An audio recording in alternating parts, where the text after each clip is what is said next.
Hi guys and welcome back to my channel. So again, I feel like I start every video saying this. I know it's been a long time since I posted a video. Uni has just been really stressful. What is that doing? Yeah, uni's been really stressful with deadlines and stuff, so I haven't really had a chance to film, but I'm home for Christmas, so I thought I have time now to film a couple of videos. So if you don't follow my Instagram, then you might not know that I posted a while back about doing a Q&A, so I asked people to give me some questions and I got a few from that, but to be honest, I didn't get many, unsurprisingly. Yeah, so originally this was going to be a Q&A from the questions that people asked me in my Instagram, but I didn't really get enough for that, so I thought I'd also make this kind of a answering my most asked questions, because I do get a lot of the same kind of comments on my videos. So yeah, hopefully this is useful for you and helps you out. So without further ado, let's get into the video. So the first question that I received on my Instagram, I'll also put my Instagram on screen at the moment, and I'll put my name in my bio if you want to, not my bio, my description, if you want to follow me on that. So the first question I got was, how do you feel about your art now? Has it changed from GCSE to A-level? Honestly, I haven't done art in quite a long time now. So when I started uni, I joined like an art society, so I went to quite a few of them, and that was life drawing. But I really want to get back into art. I just feel like I've lost inspiration a little bit. I don't know what to draw or paint, because I used to do portraits, and when you're working like towards GCSE or A-level, like you have a theme and then you work towards that, whereas now I don't have anything to work towards. I'm a bit stuck for ideas, and then with the whole portrait thing, that's what I like doing, but then I'm like, who do I paint? Like, I don't know, it's a hard one. But my art definitely changed from GCSE to A-level. I feel like I learned a lot, I developed a lot, and looking back, like, you'll be able to see from my books, if you've watched any of my past videos, you can definitely tell the improvement. I think I just practiced a lot more, and GCSE I also didn't use oil paint. It was only when I got to A-level that I kind of started using that and practicing with it, so that's definitely a big change from GCSE to A-level. And I think I just looked at images way more closely at A-level and pick out the detail and try and make it more realistic, whereas GCSE, I don't think I was very good at making things look realistic. And I also got a question, how did you start getting into art? I've always been quite a creative person, I guess, or like a person that likes doing stuff. I've always liked doing sewing and doing fashion designs and stuff like that since I was really little. My mum would always say that she would try and teach me how to do handstands and stuff, and I just wasn't interested. I just wanted to draw. I used to get her to draw things and then I'd colour them in. It's kind of always been part of my personality, doing things like that. And it was only really when I got to secondary school, I think, that I really started enjoying art. I remember in year 8, my teacher picked out a couple of my pieces to like show the class, and as embarrassing as it is, that's what made me realise, oh, maybe like this is something that I should kind of continue further. So from then I took GCSE and I worked really hard in my GCSEs, and I just really enjoyed it.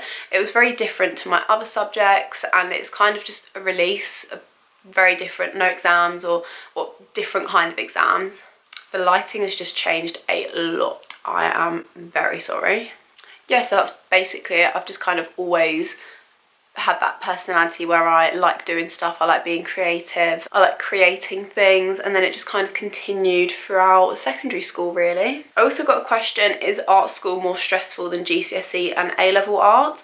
I don't actually go to art school. I feel like because obviously I've got my YouTube channel and that is pretty much all around art.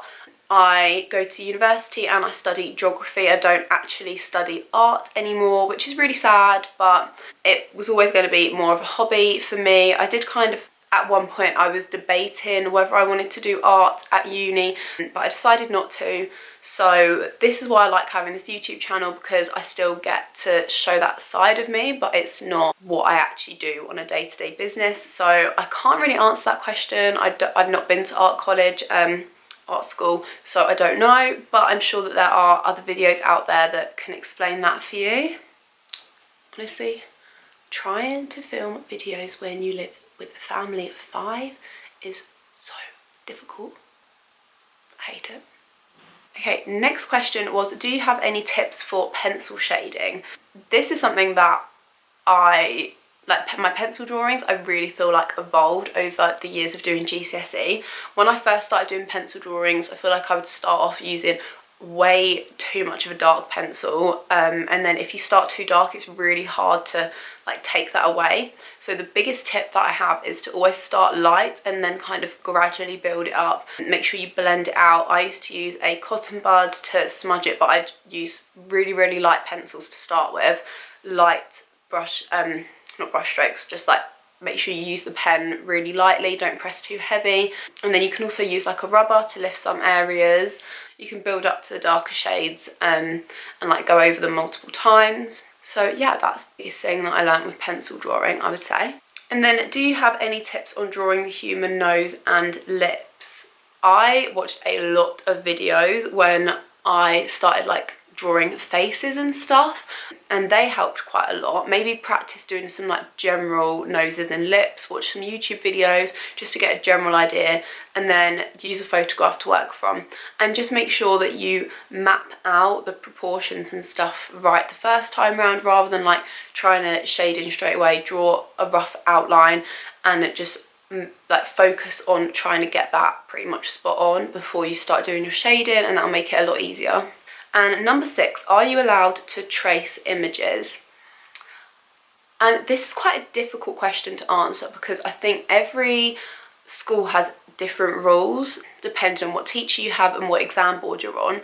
We were told by our teacher that it was okay to trace the outline of images if it's your own photograph, so if it's your own thing that you've taken. If you've taken your own photo, then that is your property, that's your work, so there's no reason why you shouldn't be allowed to trace it. I think we were allowed to trace like artist images as well, but literally like just the rough outline just to get the proportions right. But there are also other ways to make sure you get the proportions right. Like a lot of people use the grid method. I would kind of basically just do it by eye and then trial and error. So yeah, a bit of trial and error. You can like erase bits and then draw them again just until you get it right, pretty much. And I've had a lot of comments about people saying that their teachers aren't very helpful, or their teachers are confusing, or they just don't really want to help them, which is really sad. So what to do if your teachers aren't very helpful? I can't really speak for myself on this, because my teacher was amazing. She was so like passionate about teaching, so she'd always be giving us ideas and things that like could improve our work. But if you're finding that your teacher's not really giving you much feedback or telling you what to improve on, then that's when things like Instagram and YouTube come in real handy. You can search for videos. There's quite a few people that posted videos of their sketchbooks and stuff online, and also you can DM me. As I said before, I'll link my Instagram down below, but I have had a lot of people ask me questions for inspiration and show me their sketchbooks, and I've said like what to improve on or given them some ideas. So yeah, if you're struggling, then I'm always here to help, or you can look at my past videos or other people's videos just to get some inspiration. And Pinterest as well is a great place for looking at inspiration. And then I got this question a few times recently, and it's how do I do my titles for like in my sketchbook and like the fancy writing and stuff. It's not, I don't have like fancy really nice handwriting naturally. I basically go on to websites such as 1001 Fonts. It lets you preview your text, so whatever title I wanted to use for that page, I would just type it into the top with the preview bit and click preview, and it would give me what my text would look like in that font. So then I would screen grab that, paste it into a Word document, print that out, and then trace over the top of that into my sketchbook. Really easy way to do it, and then you get really nice handwriting, and it makes it look like it's handwritten every single time. And then my last question I get a lot is about what is that clear plastic, what's that called, where do you get that? And it's acetate. So it's basically a clear sheet. I use it a lot in my sketchbooks. I'll try and find some clips of what it looks like if you've never heard of it before. And it's called acetate. It's basically a clear sheet of plastic, and you can draw over the top of it in permanent marker, you can paint over the top, you can use ink. or it can just be used to protect like chalk drawings, pencil drawings. There's so many different things that it can come in handy for. And yeah, if you've watched my sketchbook videos, then you most likely have seen this material in my books. I do use it a lot. And we got them from school, because school could get them like super cheap, but I have had a look and you can also get them from craft stores like Hobbycraft, and you can also get them from Amazon. So I'll leave a link down below if you are interested in that. I don't think it's that expensive, and it's definitely worth the investment if you're doing GCSE or A-level. So those were all of my most asked questions. I really hope you enjoyed this video, and as always, give it a like and please subscribe and leave some comments down below with what you would like to see next. So yeah, I'll see you on my next video. Bye.